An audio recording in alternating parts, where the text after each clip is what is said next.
Zvolen nastúpil na zápas s Liptovským Mikulášom v pozmenenej zostave a bez trénera Hoľaňa, ktorý leží v nemocnici s podozrením na zápal pľúc.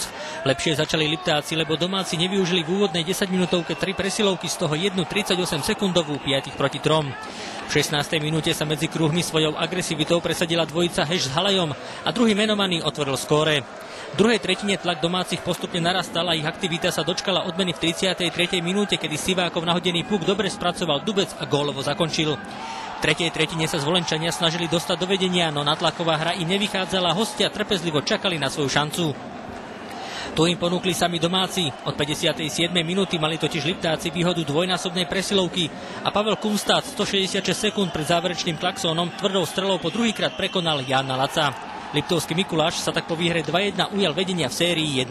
Brany s důsledným krytím předbrankového prostoru, kde jsme ve vzájemných zápasech dostali hodně branek. To se nám, myslím, velice dobře povedlo a byli jsme i aktivní směrem dopředu a měli jsme šance v první třetině.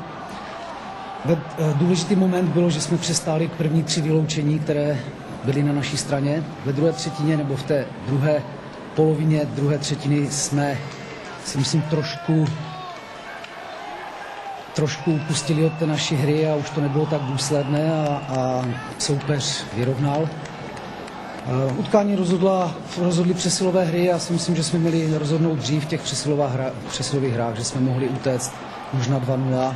Naštěstí teda nám soupeř umožnil hrát 5-3 a my jsme dali vítěznou branku úplně zbytečně. Jsme si ten zápas dramatizovali v závěru, kdy jsme ho mohli v klidu dohrát. Nicméně v této chvíli to není podstatné a jsme rádi, že jsme udělali první důležitý krok v tom našem souboji. Ja by som to hodnotil, dá sa povedať, jednoducho.